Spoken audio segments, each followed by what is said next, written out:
परभणीत मुस्लिम महापौर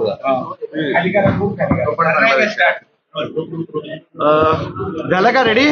लिहा. उद्धव ठाकरेंच्या शिवसेनेमधनं परभणीमध्ये पहिल्यांदा मुस्लिम महापौर झालेला आहे. आतापर्यंत शिवसेनेत असं घडलं नाही अशी चर्चा आहे, काय सांगा? उबाटा गटाचा पहिला मुस्लिम महापौर परभणीला झालेला आहे.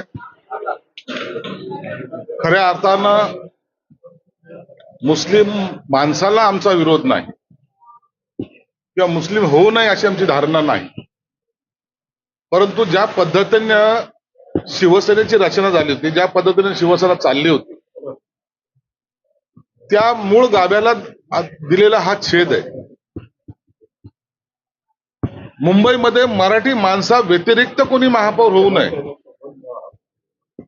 हिंदी भाषिक सुद्धा नसावा, मुस्लिम तर दूरच, अशी जी भावना यांची होती.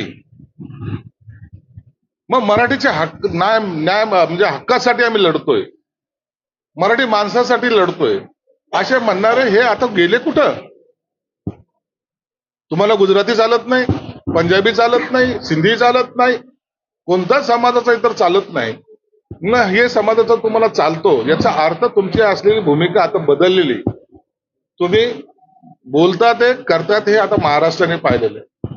हिंदू वोटचं विभाजन झाल्यामुळं आता इतर वोट आपल्याकडे मिळावेत यासाठी उद्धव ठाकरेंने केलेला हा प्रयत्न आहे. तुम्हाला 50 कोटी अशा पद्धतीने हिंदवलं जायचं, मात्र संदीप देशपांडेची मनसे नेते आहेत त्यांनी असं म्हटलेलं आहे की तुम्ही अगोदर 50 कोटींचा जो आरोप करताय त्याचा पुरावा द्या, मग मी 1 कोटी रुपयाचा पुरावा देईन.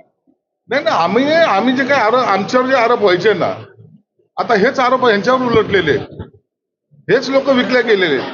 चंद्रपूरमध्ये तुम्ही पाहिलं असेल या कशा पद्धतीने यांच्यावर त्यांनी तडजोडी केलेल्या आहेत, आणि आता अशा तडजोडी महाराष्ट्रामध्ये सर्वीकडे उभाटाला करावं लागतील, ही वस्तुस्थिती आहे. याच तडजोडीवरनं विचारतोय, भाजपला रोखण्यासाठी धाराशिवमध्ये तुमची शिवसेना आणि त्यांची शिवसेना एकत्र येणार असं चित्र दिसतंय आणि जोरदार चर्चा सुरू आहे.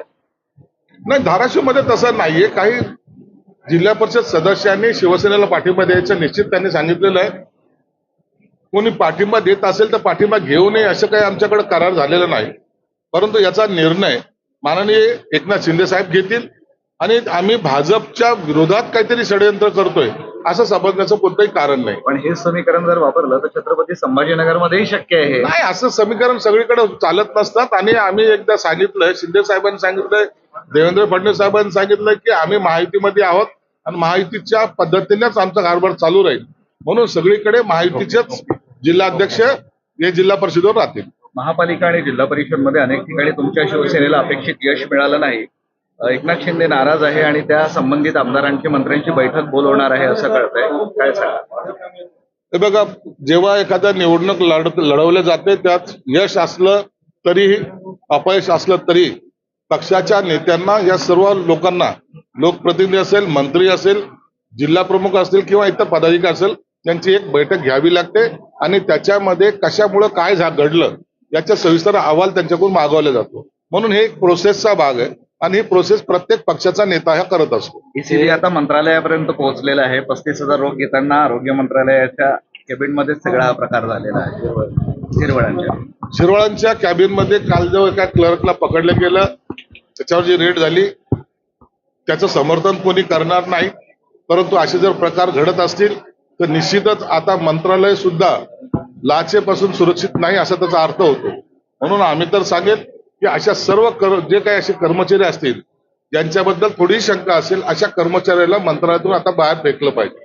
धुळ्यामध्ये रोकड सापडली होती, समिती दौऱ्यावर गेली होती, त्यानंतर आता आमदारांच्या शासकीय दौऱ्यांसाठी एक आचारसंहिताच बनवलेली आहे आणि त्यानुसार काय वागावे काय नाही, अगदी नीतिमूल्य समिती ही आहे, असं बघता येईल.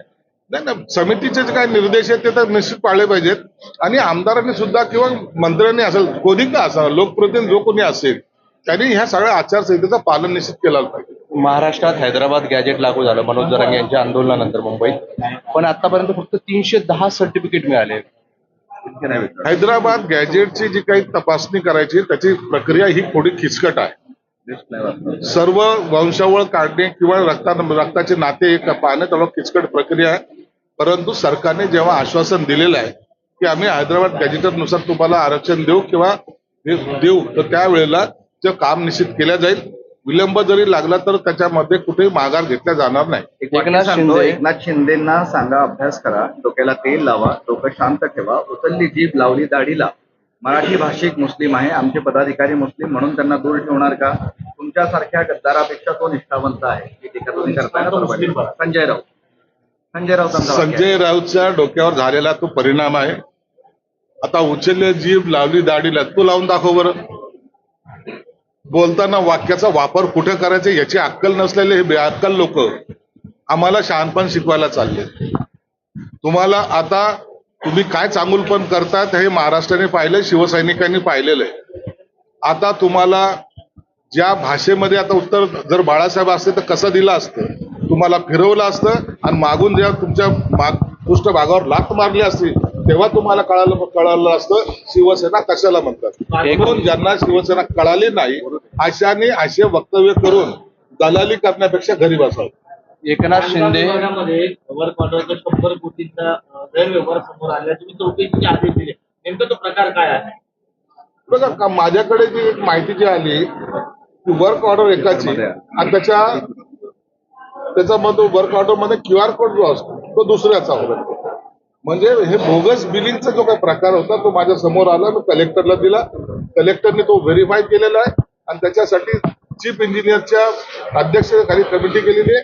अनेक प्रकारचा छडा लावण्याचा आमचा प्रयत्न राहणार आहे आणि ज्यात जो कोणी दोषी आढळेल त्याच्यावर फौजदारी स्वरूपाचा गुन्हा दाखल एक करावा. शेवटचा प्रश्न विचारतो. पीक विमा योजना फसली आहे, 6 महिने झाले आपल्याकडे अतिवृष्टी झालेली, एकही रुपया शेतकऱ्यांना मिळालेला नाही, हे सगळं प्रतीक्षेत आहे. पीक विम्याच्या पैशाबद्दल तर नाही, पण सरकारने जी काही मदत जाहीर केलेली आहे ती मदत पूर्णपणे शेतकऱ्याकडे पोहोचलेली आहे. पीक विमा संदर्भामध्ये मुख्यमंत्री साहेब निर्णय सुद्धा पुन्हा एकदा घेतील. एकनाथ शिंदेचा एक शेवटचा प्रश्न आहे. एकनाथ शिंदे भाकरी फिरवण्याच्या तयारीत आहे. निवडणुकीत चांगली कामगिरी न करणाऱ्या 3-4 मंत्र्यांचे कान टोचले आहे आणि नवीन चेहऱ्यांना संधी देण्याची देखील चर्चा आहे. एकनाथ शिंदे साहेबांचा तो अधिकार आहे. एकनाथ शिंदे साहेबांनी काय निर्णय घ्यावा हे आमच्यासारखे कोणी सांगू शकणार नाही. त्यांना जो निर्णय घ्यायचा असेल ते घेण्यासाठी ते पक्षाचे मुख्य नेते असल्यामुळे सर्व अधिकार त्यांना आहेत आणि एखाद्या पक्षामध्ये एखादा निर्णय जर घ्यायचा असेल तर त्याच्यासाठी कोणतेही बंधनं नसतात.